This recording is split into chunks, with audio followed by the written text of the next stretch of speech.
오늘은 우리 기쁨의 교회 21주년을 감사하는 주일이기도 합니다. 매주일이 중요하지만 또 의미를 가지고 저희들이 함께 나누는 오늘 또 특별한 의미가 그 뜻이 그 안에 담겨 있는 것 같습니다. 어, 일반적으로 우리가 생각할 때 뭐 10주년이라든지 뭐 15주년 또는 20주년, 30주년 이런 뭔가 이렇게 딱딱 떨어지는 해가 굉장히 중요하다라고 생각을 할 수 있는데 저는 개인적으로 21주년이라는 이 숫자가 굉장히 의미가 있습니다. 왜냐하면 많은 목회자들, 대부분의 목회자들은 한 텀을 7년으로 생각을 하기 때문에 여러분 21 그러면 7년이 3번 되는 해 아닙니까? 21년을 마무리했다는 것이 이제 7년 텀을 3번 은혜 가운데 또 마무리되었구나라는 그런 생각을 좀 하게 됩니다.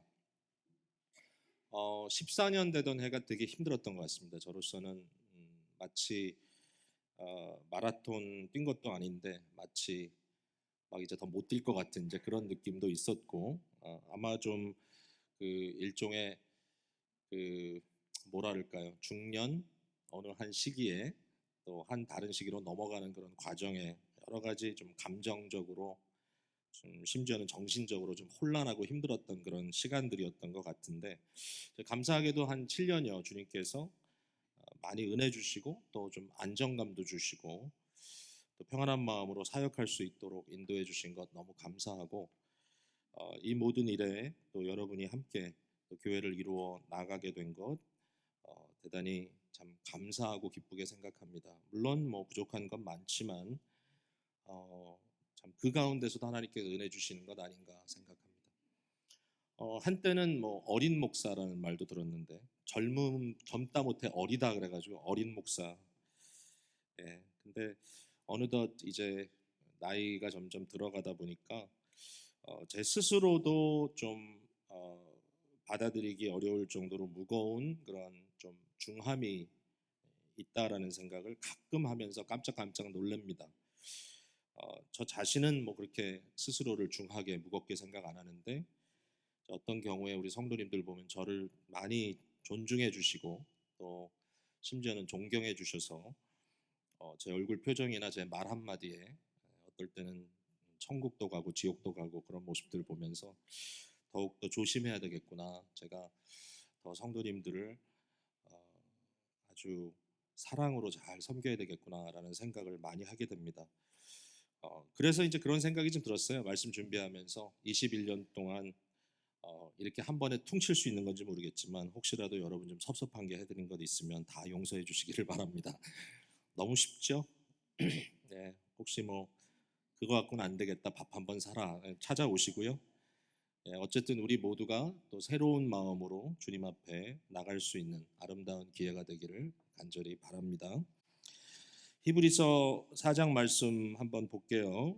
지난 주일에 말씀드린 대로 히브리서를 쓴 이 저자는 신앙의 자리에 굳게 서 있지 못하고 자꾸만 뒤로 물러서는 것 같은 그 시대 사람들에 대해서 깊은 고민을 가지고 이 서신을 쓴 것 같습니다. 뒤로 물러선다. 우리가 영어로는 backsliding 한다 그러죠. 자꾸 뒤로 이렇게 슬라이드해서 미끄러져 넘어지는 것 같은 이제 그런 문제를 다루고 있는데 지난 주에는 이런 백슬라이딩의 심텀들에 대해서 저희들이 좀 이야기하면서 그러므로 하루하루 매일매일 뭔가 이렇게 아주 대단히 아주 뭐 스펙타큘러한 어떤 대단한 그러한 경험들이 아니라 할지라도 하루하루 주신 은혜를 묵상하면서 그 틀 안에서 의미를 담아보는 우리의 인생의 모든 것들을 그 안에 담아서 생각하고 또 살아가는 법에 대해서 좀 말씀을 나눴는데 오늘은 이제 이 안식이라는 주제를 가지고 오늘 좀 한번 풀어보려고 그래요. 자, 근데 이런 안식의 주제를 이야기할 때 이 똑같은 문제를 가지고 좀 다루고 있거든요. 이 문제에 대해서 경고하는 굉장히 아주 중요한 여기에 일종의 하나 일러스트레이션이 여기 등장을 하는데요. 그것은 바로 구약 이스라엘 백성들에 대한 것입니다. 여러분 너무나 잘 아는 얘기니까 이걸 또 반복하면 좀 지루할 수도 있겠지만 구약의 이스라엘은 굉장히 멋진 구원을 경험했죠. 그죠? 애굽에서부터 종살이하던 곳에서부터 하나님께서 그들을 불러 내셨습니다. 그리고 너는 내 백성이다 이렇게 하나님께서 자기 소유 삼았어요. 애굽을 나오는 그 장면에 10가지의 재앙이 그들에게 쏟아 부어졌습니다. 애굽 사람들에게. 이스라엘 백성들은 그것을 모면했습니다. 이스라엘 백성들이 애굽에서 나올 때 패잔병들이 몰래 도망 나오듯이 나오지 않았습니다. 그들은 노예였지만 마치 승전한 그러한 군사들처럼 애굽 사람들의 마치 전리품을 이렇게 다 챙겨가듯이 저들이 좋은 것 다 이스라엘 백성들에게 안겨줘서 이스라엘 백성들은 아주 부유하게 애굽을 탈출하게 됐죠. 저들이 싸운 거 아닌데 하나님이 싸웠는데 하나님 승리하시고 이스라엘 백성들을 이처럼 그 승리의 기쁨을 누리게 하셨던 거죠.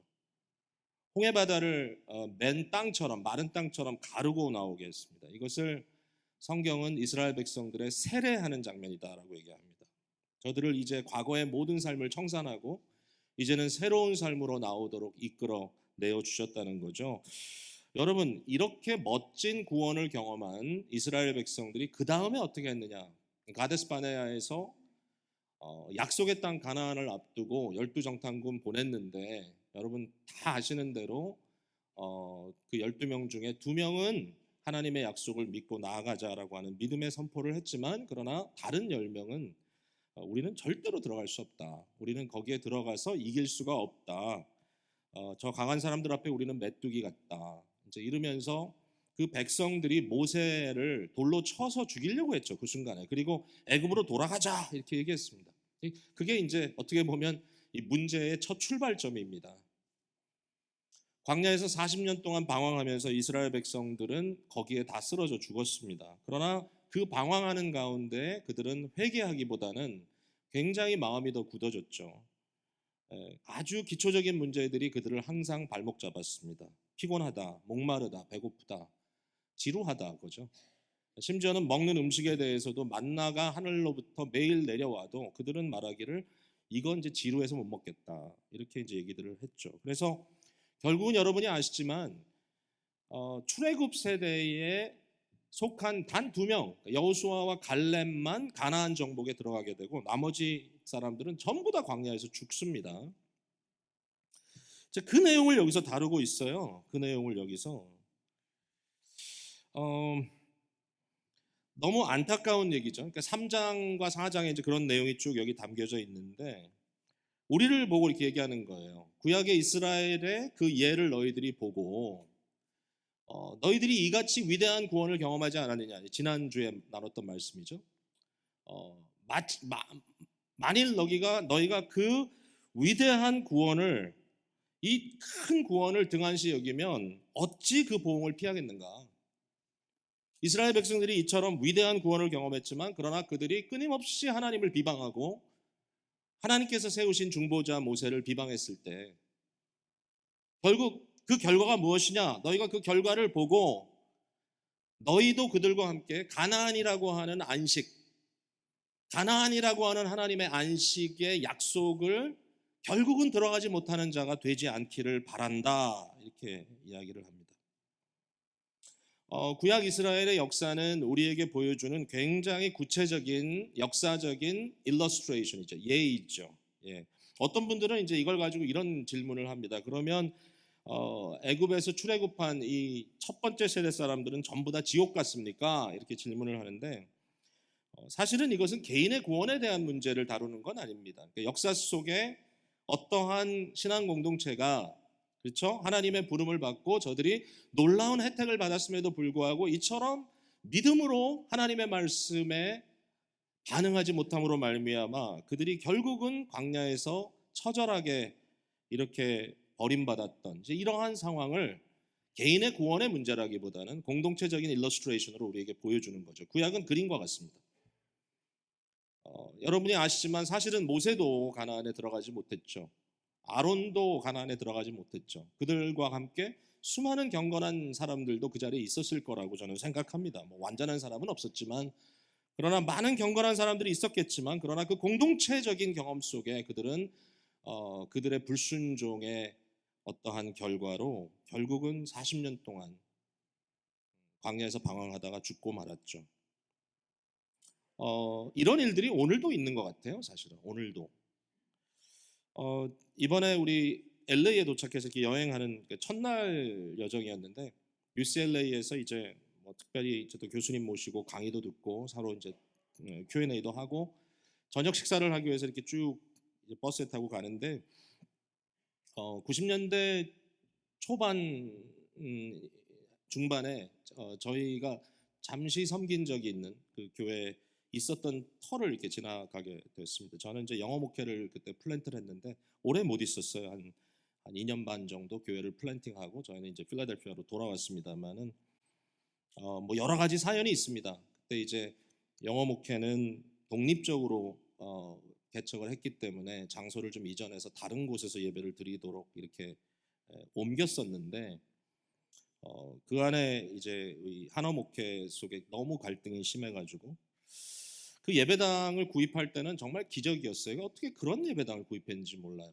LA 정말 금싸라기 땅. 지금으로 아마 그 값어치를 측정하자면 아마 그 당시 샀던 금액의 10배는 더 해야 될 것 같아요. 어마어마한 값어치를 가진 땅덩어리고 거기에 정말 멋진 건물이었어요. 그 당시에 평범한 사람들이 봤을 때 도저히 이룰 수 없다고 생각하는 그때 뭐 교인 숫자도 얼마 안 됐는데 한 120명, 30명 되는데 어마어마한 예배당을 사가지고 들어갔었습니다. 그리고 또 성장도 경험했습니다. 그런데 몇 년 못 돼서 공중분해됐습니다. 회중이. 그러니까 뭐 나눠지다가 이제 다 없어졌는데 이제 좀 놀라운 거는 이제 그 바로 그 예배당 터를 우리가 이렇게 지나가는데 뒤에서 우리 아내가 앞에 있던 저한테 전화를 했어요. 여보 이거 왜 이렇게 됐다고. 저는 이제 거기 터에 원래 있던 건물이 싹 밀린 거는 알았습니다. 빈 터를 봤거든요. 예전에 갔을 때. 근데 거기에 거대한 컨도미니움이 이렇게 밀리됐더라고요. 땅이 굉장히 넓었습니다. 차를 한 100대 이상 파킹할 수 있는 공간이 있었으니까 뭐 그때는 상상할 수 없는 일이죠. 근데 거기를 지나가면서 정말 그 예배당이 서 있고 그 예배당을 샀을 때 그 처음 예배를 드렸을 때 감동 이런 것들이 다 머릿속에 살아 있는데 실제로 지금은 완전히 없어질 뿐만 아니라 거기에 이제는 그냥 집들이 지어져 있는 모습을 보면서 여러분 뭐 그때 함께 예배드렸던 사람들이 지금 지옥 갔습니까? 구원받지 못했습니까? 그건 아니에요. 저도 그 자리에 있었는데. 그러나 그 어떤 공동체를 통해서 믿음의 역사가 아닌 어떤 다른 인간의 혈기라든지 인간의 욕심이라든지 이런 것들이 심지어는 공동체를 주도할 때 있었던 어떤 결과를 일러스트레이션으로 볼 수 있는 거죠. 그러니까 이런 것들은 오늘도 이루어지는 것 같아요. 오늘도. 그런 것을 보았을 때 아이고 큰일 났구나 이게 아니라 우리 개인에게 주시는 하나님의 영적인 교훈을 우리가 들어야 한다는 거죠. 사실은 뭐 물질적으로 세웠던 건물이 미뤄지는 건 큰 문제는 아니에요. 그럴 수 있죠. 그러나 중요한 것은 우리가 영원한 하나님의 부르심 앞에 결국 그 벌거벗은 것 같은 자들로 하나님 앞에 결산을 받을 저와 여러분이 과연 어떠한 음성으로 하나님께 들을 것인가? 너무 중대한 일이죠. 그러니까 너희는 절대로 백슬라이딩 하지 마라. 절대로 뒤로 물러서지 말고 오직 믿음으로 주의 음성, 주의 말씀에 응답하는 자가 되라. 이렇게 얘기를 합니다. 구약 이스라엘 백성들이 모세라고 하는 참 훌륭한 중보자를 저들이 가지고 있었는데요. 근데 이 히브리서를 기록한 분은 더 나은 모세보다 훨씬 위대하신 그분을 생각하라고 얘기합니다. 3장 1절에 보니까 그러므로 함께 하늘의 부르심을 받은 거룩한 형제들아 우리가 믿는 도리의 사도이시며 대제사장이신 예수를 깊이 생각하라. 예수님을 사도라고 부른 게 참 재밌죠. 사도는 그들이 보고 들은 것을 그대로 증거하는 그러한 사명을 맡았던 보냄받은 자들이죠. 사도. 예수님은 아버지로부터 보냄받은 자셨죠. 그리고 하나님을 인간이 되셔서 온전히 나타내셨던 그러니까 하나님에 대한 완벽한 계시, 하나님의 말씀이 육신이 되어 이 땅에 오신 분이니까 계시자로서 그 계시를 전파하는 자로서 사도라고 하는 명칭을 여기서 썼고요. 뿐만 아니라 하나님의 백성들을 대변하여 하나님 앞에 보호자 앞에 나아갈 수 있도록 우리의 모든 약함을 지어주시는 분, 자기의 피로 뿌림으로 우리를 성결케 하시는 대제사장이신 예수라고 말하고 있어요. 그러니까 뭐예요? 중보자입니다. 중보자. 중간에 계신 분. 하나님의 모든 것을 우리에게 전달해 주시고 인간의 모든 것들을 전담하셔서 해결하심으로 우리가 감히 거룩하신 하나님 앞에 설 수 있도록 해주시는 분, 그 예수죠. 예수. 2절에 보니까 그는 자기를 세우신 이에게 신실하시기를 모세가 하나님의 온 집에서 한 것과 같이 하였다. 예수님을 모세와 여기서 비교하고 있습니다. 모세가 이스라엘 백성들을 위하여 그렇게 헌신했던 것처럼, 그러므로 40년 그 어렵고 힘들었던 광야 시절의 그 고난을 그가 짊어지고 갔었던 것처럼 가끔은 나를 죽여달라고 할 정도로 하나님 앞에 너무 괴로웠지만 그러나 그 일을 감당했던 모세처럼 이처럼 예수께서 그를 세우신 이에게 신실하셨다. 예수는 하나님 아버지 부르심에 신실하게 끝까지 순종하셨다. 근데 그렇게 이야기하면서 계속해서 말씀하시는 건 뭐냐면 예수 그리스도는 모세보다 훨씬 승하다. 어떤 의미에서? 몇 가지 예를 들어요. 예를 들면 모세는 하나의 집이라면 예수님은 그 집을 지은 자다. 빌더다. 집이 더 높으냐? 그 집을 지은 자가 더 높으냐? 예수님이 더 승하다는 말이죠. 모세는 그 집의 종과 같다면 예수님은 그 집의 아들과 같다. 종은 종이지만 아들은 아들이다. 말 그대로. 무슨 얘기를 하려는 건가요? 여기서 이제 이 히브리서의 기자가 하는 말은 만약에 구약의 이스라엘에게 이처럼 멋진 중보자가 있었음에도 불구하고 그가 불완전했기 때문에 그들이 실패한 어떤 이유가 조금이라도 됐다면 우리는 그럴 수 없다라는 것이죠. 구약의 모세와는 비교할 수 없는 본질이신, 그림자가 아니라 본질 되시며 창조주 되신 그분께서 우리의 중보자가 되셨기 때문에 우리의 믿는 도리의 사도이시며 대제사장이신 예수를 깊이 생각하라. 깊이 생각하라. 14절, 4장 14절에는 그러므로 우리에게 큰 대제사장이 계시니 승천하시니 곧 하나님의 아들 예수시라. 우리가 믿는 도리를 굳게 잡을지어다. 예수 그리스도를 굳게 붙들어라. 예수 그리스도의 음성에 귀를 기울이고 그에게 너의 삶을 맡겨라. 그러면 반드시 하나님께서 약속하신 안식에 들어가게 될 것이다 라고 히브리서 기자는 이야기합니다. 몇 가지 안식에 대한 질문을 좀 던져볼게요. 첫 번째로 안식은 과연 무엇입니까? 무엇을 뜻하는 것이죠? 무엇을 말하는 것이죠? 안식 그러면 우리 속에 싹 들어오는 말은 안식일입니다. 말 그대로 이제 구약의 사바스라고 하는 말이죠. 사바스. 이 사바스라고 하는 안식일의 개념. 뭐죠? 하나님께서 6일 동안 천지를 창조하셨고 일곱째 날을 제정하여 복을 주시고 거룩하게 하시고 그날을 안식하는 날이라고 말씀하셨던 것이죠. 여기에 대한 얘기가 오늘 본문에도 나왔어요. 4장 4절에 제7일에 관하여는 어디인가에 이렇게 읽었을 때 하나님은 제7일에 그의 모든 일을 쉬셨다 하였으며 하나님의 안식. 이게 굉장히 중요한 표현입니다. 하나님의 안식. 그런데 잘 생각해 보면 사실은 이 안식일이 반복적으로 우리에게 돌아오는 어떤 하루의 쉼, 6일 동안 노동하고 하루를 쉬는 날.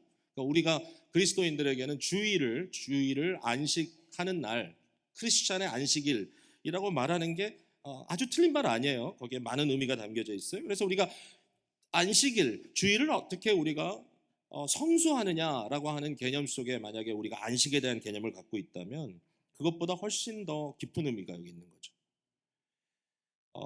이 히브리서 기자는 이 안식일을 안식일, 데이라고 말하기보다 이것을 하나님의 안식이라는 말로 표현합니다. 하나님의 안식.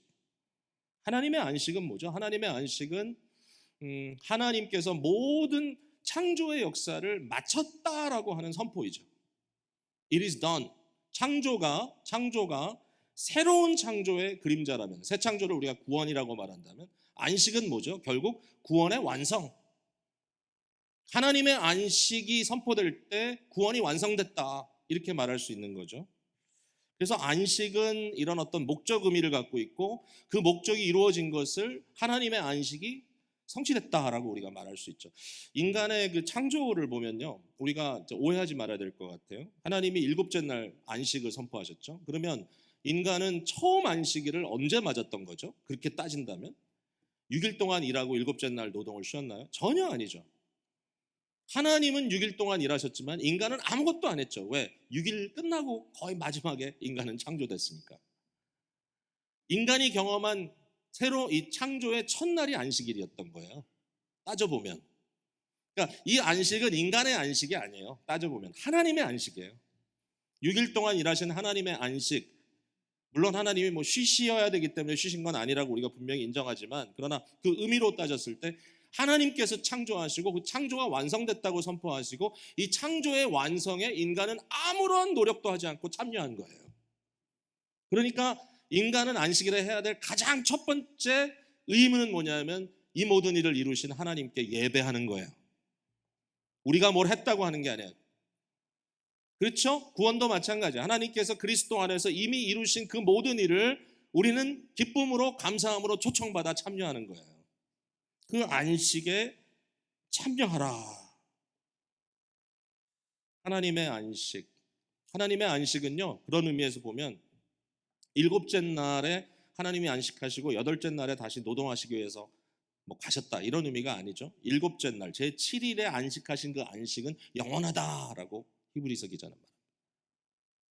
하나님의 안식은 영원하다. 그러니까 안식일을 하루 지키신 게 아니고 모든 창조를 마치신 하나님이 거기에 딱 점을 찍으시고 하늘은 나의 보좌요 땅은 나의 발등상이다. 온 우주의 만유의 주로 하나님의 질서, 하나님의 모든 이 화합, 하나님의 이 화음, 하모니, 결국 모든 것을 아름답고 진실되고 거룩하고 완벽하게 완성시키시니 하나님의 거룩하심, 이 온전하심, 이 놀라우심, 이것이 빵 하고 찍혀진 안식, 영원합니다.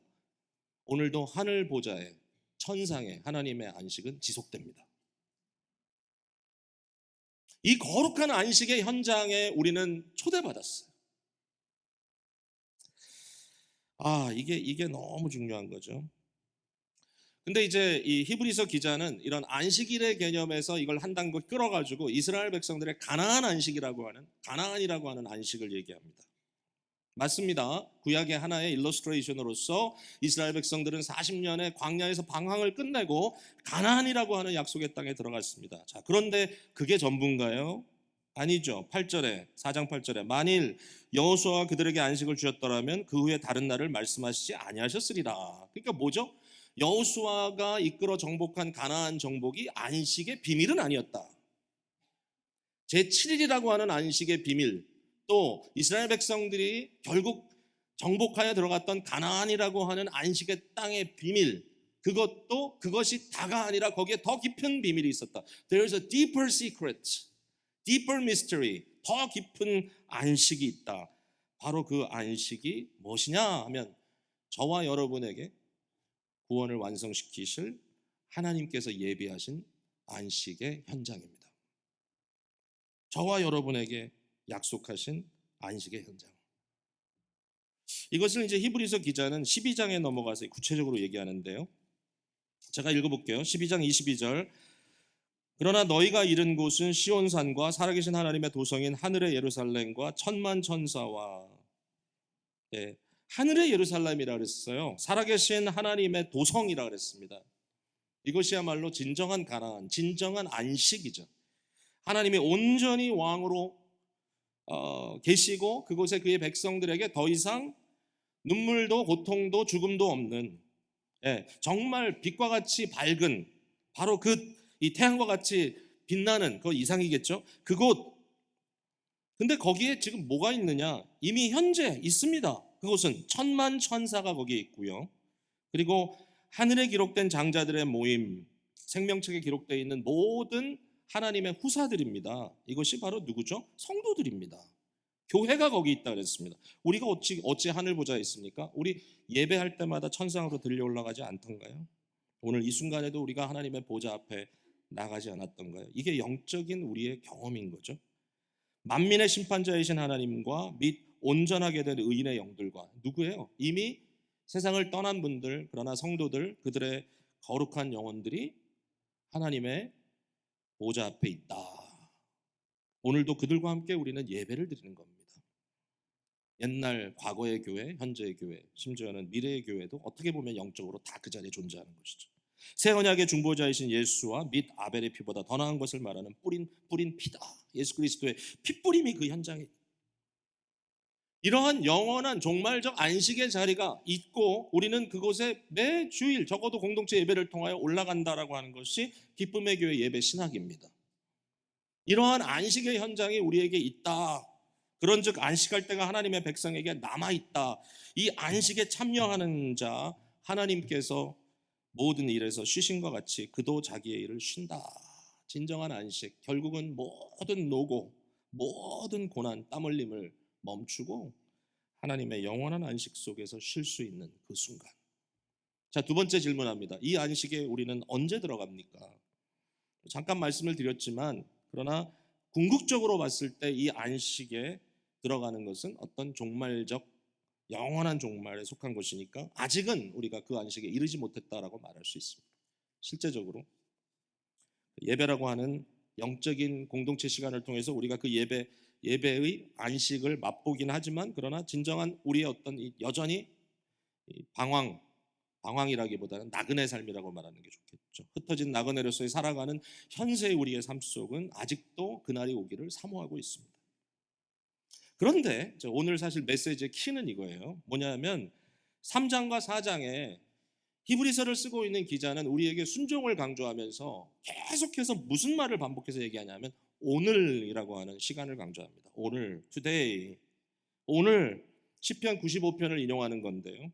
오늘 너희가 그의 음성을 듣거든 광야에서 시험하던 날에 거역하던 것 같이 너희 마음을 완고하게 하지 말라. 구약의 이스라엘 백성들은 하나님의 음성을 들었을 때 그들이 마음이 완고하여 그 말씀을 받아들이지 않았기에 저들이 광야에서 멸망당했지만 그러나 너희는 오늘 지금 이 순간, 이 오늘이란 단어는 굉장히 신비하죠. 영혼과 맞닿는 시간이 있다면 오늘입니다. 내일도 아니고 어제도 아니고 오늘입니다. 지금. 그렇죠? 3장 7절, 3장 13절, 3장 15절, 4장 7절에는 두 번이나 이 오늘이란 단어가 반복이 됩니다. 오늘 바로 우리에게 주신 순간. 오늘이 언제죠? 그의 음성을 듣는 순간이죠. 지금 이 순간입니다. 하나님의 말씀은 사실은 항상 전달되고 있으니까요. 그러나 특별히 우리에게 실존적으로 지금 이 순간, 오늘이라고 일컬어지는 이 순간에 주의 말씀을 듣는 이 순간에 우리가 무엇을 해야 되느냐? 믿음으로 반응해야 한다. 믿음의 반대말은 뭐죠?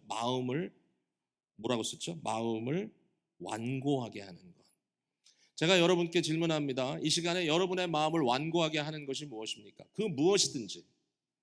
그것이 무엇이든지 여러분이 혹시라도 너무 피곤해. 그거라도 혹시라도 여러분 삶 속에 어떤 관계에 뒤틀림이 있어가지고 뭔가 마음에 불편함이 있다 할지라도 그것마저도 여러분의 삶에 어떤 깊은 고민이 있어서 그 고민이 풀리지 않아서 여전히 뭔가 마음이 굳어 있다면 그것마저도 익스큐즈는 안 되는 거예요. 죄송하지만 이해합니다. 하나님이 여러분 연약함 이해합니다. 그러나 그 연약함을 이해하시면서까지 여러분에게 말씀하시고 계시는 하나님의 음성을 듣지 않는 데는 어떤 것도 이유가 될 수 없다. 지금은 어느 것도 그 무엇도 여러분의 마음의 완고함을 정당화시킬 수가 없다.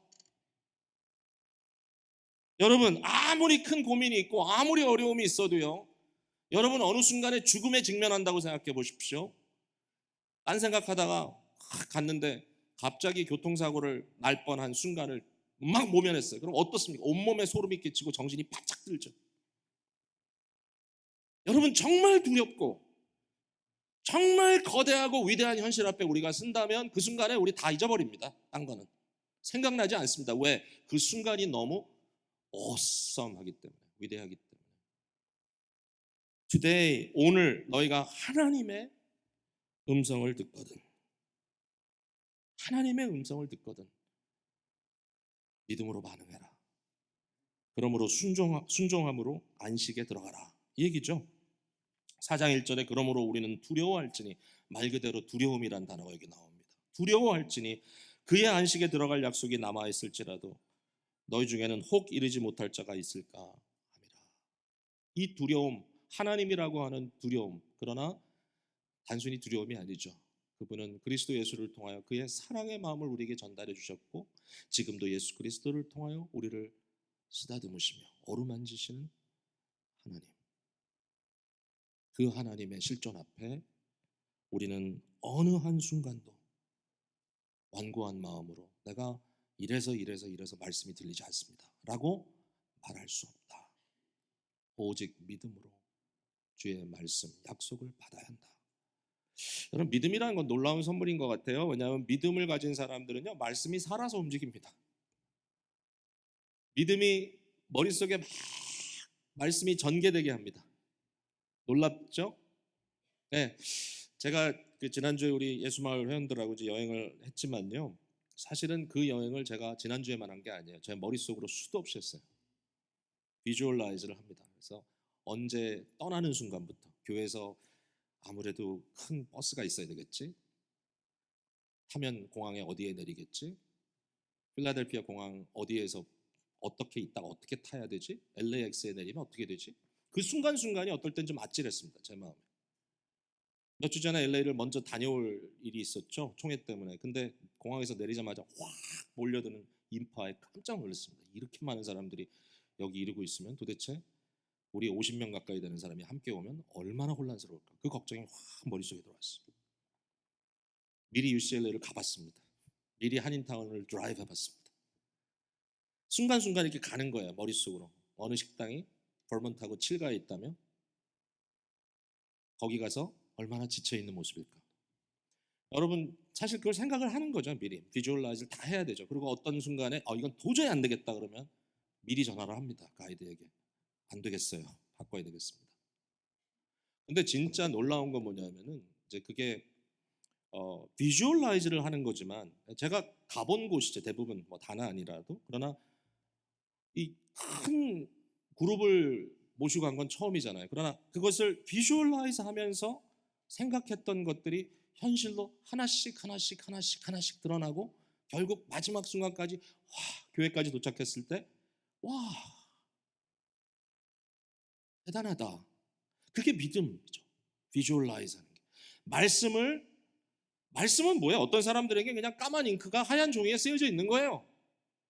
믿음의 눈이 열리지 않을 때, 믿음으로 말미암아 그것이 성령께서 하신 일이기 때문에 말씀이 성령으로 우리 속에 인풋될 때, 이것이 우리 속에, 여기서 뭐라 그랬습니까? 살아있고 활력이 있어. Living and active. 하나님의 말씀이 믿음으로 성령의 은혜로 말미암아 우리 속에 살아서 활동하는 이러한 일로 벌어질 때, 사실 그것은 현실인 겁니다. 어떤 것들은 아직 미래에 있지만, 그러나 그 미래에 도달했을 때 우리는 이렇게 얘기할 겁니다. 말씀대로 이루어졌구나. 이게 사도들의 증거입니다. 신약 성경에 나오는 예수님의 기사들에 대해서 전부 다 뭐라고 합니까? 구약을 다 인용하죠. 그러면서 하는 말이 뭐죠? 하나님의 말씀에 이른 대로, 선지자가 이른 대로 다 이루어진 겁니다. 결국 아직까지 이루어지지 않은 일들도 이루어질 것입니다. 현세는 너무나 어렵고, 현세는 긴장되고, 현세는 우리에게 고통이고, 아마 지금 이 순간에 눈앞에 하나도 보이지 않을 정도로 너무 힘들고 어려운 순간을 가고 있는 교우들이 분명히 우리 가운데 있습니다. 그러나 믿음은 비록 우리가 연약하고, 비록 우리가 너무 정신 차리기에 너무 힘든 상황에 있다 할지라도, 하나님의 성령의 역사로 믿음이 우리 가운데 있을 때 주님의 말씀 한마디가 딱 마음에 꽂히면 폭발합니다. 그래서 그것을 이겨납니다. 도저히 못할 것 같은데, 어느 누구도 감당할 수 없을 것 같은데, 말씀이 우리 속에 들어와서 믿음으로 폭발할 때 우리는 살아있는 말씀을 경험하게 되는 것이죠. 말씀을 이렇게 맺겠습니다. 하나님의 말씀과 안식의 관계는 무엇입니까? 오늘 today라고 하는 이 시제에 있어서 today 하나님의 음성을 듣는 이 순간에 말씀은 절대적입니다. 우리 12절과 13절을 같이 읽어볼게요. 4장 12절 13절 시작. 하나님의 말씀은 살아있고 활력이 있어 좌우의 날선 어떤 검보다 예리하여 혼과 영과 및 관절과 골수를 찔러 쪼개기까지 하며 또 마음의 생각과 뜻을 판단하느니 지으신 것이 하나도 그의 앞에 나타나지 않음이 없고 우리의 결산을 받으실 이에 눈앞에 만물이 벌거벗은 것 같이 드러나느니라. 여러분, 하나님이 마지막에 인간을 말씀으로 심판하실 것입니다. 그리고 하나님의 말씀 앞에 어느 누구도 완전히 벌거벗은 모습처럼 드러나지 않는 자들은 없을 것입니다. 최후의 심판이 얼마나 두려울지 불신자들, 하나님을 거역하고 하나님이 없다라고 말했던 자들, 하나님을 욕하고 하나님을 도리어 민망하게 하는 일에 너무 익숙했던 자들은 바위야 내 위에 덮어다오, 숨을 곳이 없어 벌거벗은 것처럼 드러나는 그 현장이 너무너무 괴롭고 힘들 것입니다. 그러나 저와 여러분에게는 왜 하나님의 심판의 날을 저희가 두려움으로, 아주 두려움으로 기다리는 것이 아니라 기대할까요? 우리를 신원해 주시는 하나님. 이유는 바로 today, 오늘 우리는 하나님 앞에, 말씀 앞에 이미 벌거벗은 자로 서기에 충분한 익숙한 경험들을 하고 있기 때문입니다. 하나님의 말씀이 우리를 벗기고 우리의 속 마음 깊은 곳까지 찔러 들어올 때 우리는 그 말씀 앞에 부끄럽고 추하여 피하는 것이 아니라 오직 예수 그리스도의 은혜만 의지함으로 은혜 받기 위하여 은혜의 보좌 앞으로 담대히 나아가는 것이죠. 엄청난 변화가 우리에게 있습니다. 여러분, 진정한 쉼을 누리십니까? 쉰다는 건 참 좋은 겁니다. 잠을 잘 수 있다는 건 너무 큰 은혜입니다. 불면증 최악입니다.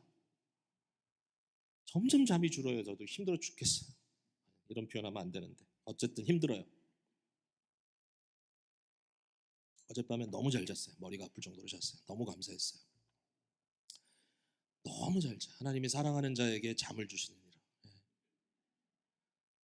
어떤 분들은 예배 때도 막 주무시잖아요. 너무 큰 은혜. 잠을 잔다. 이게 어디서나 어떨 때나 우리가 하나님의 안식을 누릴 수 있다는 건 진짜 대단한 데. 이번 여행 중에 저희가 요세미티 가지 않았습니까? 요세미티 제일 유명한 것 중에 하나가 엘 카피탄이라고 하는 높이 솟은 바위입니다. 이 바위는 하나의 바위죠. 센스 있게 딱 보여주는. 사실 멀리서 보면 더 아름답습니다. 한 면이 완전히 절벽입니다. 그죠? 저 높이가 얼마 되나 봤더니 3,600피트입니다. 1,000m가 넘습니다. 1,100m. 땅에서부터 요 땅에서부터. 예. 뭐 해발 7,569피트라고 나와 있는데 실제로 그 바로 이 바닥에서부터 위까지가 한 3,600피트 정도 됩니다. 엘 카피탄이 유명한 이유는 전 세계에서 싱글 스톤, 하나의 돌 바위로서 가장 큰 바위입니다. 가장 큰 바위. 근데 이 바위가 사실 좋은 것은, 인기가 있는 것은 암벽 타기 하는 사람들의 환상입니다. 이 엘 카피탄을 정복하는 것이 저들의 꿈이죠. 꿈. 암벽 타는 사람들이 거기 많이 온다고 합니다. 좀 이해는 되지 않습니다. 도대체 왜 이런 짓을 하는지. 죽기도 합니다, 사람들이. 예, 근데 많이 한다 그래요. 그래서 아마추어들 말고 프로들 같은 경우는 이 암벽을 타는데 밑에서 위에까지 도달하는 시간이 한 이틀 걸린다고 합니다. 이렇게 같이 지나다가 한국분 두 남자를 만났습니다. 한 분은 50대 후반이고 한 분은 65세라고 스스로 자신 있게 말씀하셨는데, 놀라운 것은 65세 되시는 분이 다른 분보다 더 젊어 보이셨습니다. 어떻게 오셨습니까? 우리 암벽 타러 왔습니다. 네? 어디 암벽이요? 하이킹하러 오셨나요? 아니, 엘 카피탄 클라임하러 왔답니다. 이분들이 5명 남자들이 왔대요. 5명 남자들이. 질문이 많이 생겼어요. 질문이 많이 생겨서 뭐 이런 질문. 첫 번째 질문은 아내들과 같이 오셨습니까? 답은 no. 아내들이 좋아하지 않으시죠? 아무 얘기 안 하시더라고요. 어떤 분이 이런 질문했습니다. 보험 있으십니까? 그랬더니 답이 되게 재밌었어요. 한국에는 이런 것을 보험 들어주는 데가 없답니다. 그래서 그 한 분이 말하기를 자기네들은 프랑스 산악회에 등록돼서 프랑스에서 보험을 들었다고 얘기를 합니다. 그래서 뭐 이것만 하세요? 그랬더니 아닙니다. 아주 평범한 사람들입니다. 얼리 리타이어 한 거죠. 전혀 산 오를 사람처럼 생기지가 않았어요. 근데 이분들이 하시는 말씀이 당신도 할 수 있대요. 저보러. 이게 이제 굉장히 또 질문이었어요. 잠은 어떻게 주무십니까? 이게 중요하죠. 얼마 걸리냐 그랬어요. 당신들은 얼마 걸리냐 그랬더니 이분들이 일주일 걸린대요. 밑에서 위에까지 올라가는데 5일 걸린대. 5 days. 그래서 그러면 5일 동안 잠은 어떻게 잡니까? 그랬더니 암벽 올라가다가 거기에 이렇게 들어가서 자는 기구가 있대요. 그래가지고 이렇게 그 절벽에 매달려서 자는 거예요. 들어가 자는 데가 있대요. 뭐 이렇게 세운다는데 나 암만 생각해도 이렇게 세우는 게 아니라 이런 일종의 포대기 같은 데 들어가서 자지 않을까. 이렇게 매달린 그죠? 파우치 같은데 그런 생각이 들더라고요. 몰라요. 저는 뭐 안 해봤으니까. 이분들이 해보래요. 저거로 자꾸 할 수 있대요. 제가 이제 마지막 질문한 게 뭐냐면 공포감이 없냐고. 공포감이 들지 않냐. 밤에 어떻게 거기 매달려서 잠을 자겠나. 근데 그분들이 얘기하더라고요. 공포를 극복하는 훈련은 필요합니다.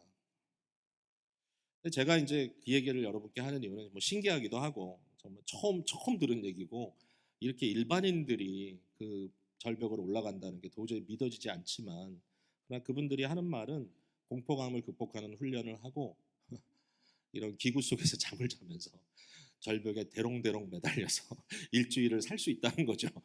네, 가능하다는 거죠, 이 사람들이. 그래서 참 대단하다. 당신도 할 수 있습니다. 제 답은 굉장히 심플합니다. 저는 절대로 하지 않습니다. 절대로 하지 않습니다. 기대도 하지 마십시오. 왜 하지 않느냐? 믿음이 없기 때문입니다. 믿음이 없기 때문에. 그 사람들을 못 믿는 게 아니라 아마 it's right for you. 당신들의 말은 당신들에게는 이게 뭐 맞다고 입증할 수 있지만 저한테는 아무 의미가 없습니다. 근데요, 그거 아무 문제 되지 않습니다. 왜냐하면 현세를 살아가는 방법은 여러 가지가 있기 때문입니다. 어떤 분들은 하늘에 동동 매달려 있는 걸 좋아하기도 하고 어떤 분들은 바닷속에 쑥 들어가는 걸 좋아하기도 하고 어떤 분들은 땅에 발을 탁 대고 그냥 여기가 좋사오니 저는 급합니다. 땅이 좋아요. 괜찮습니다. 그러나 하나님의 말씀에 대한 믿음의 반응은 절대적입니다. 왜냐하면 영원한 현실을 살아가는 방법은 여러 가지가 아니기 때문입니다. 창조주 하나님 앞에 설 수 있는 유일한 방법은 그의 말씀 앞에 벌거벗는 방법밖에 없습니다. 그리고 그 벌거벗음을 감당할 수 있게 해주시는 것이 예수님입니다. 자, 우리 너무 귀한 말씀이니까 4장 14절에서 우리 16절까지 함께 읽고 마치죠.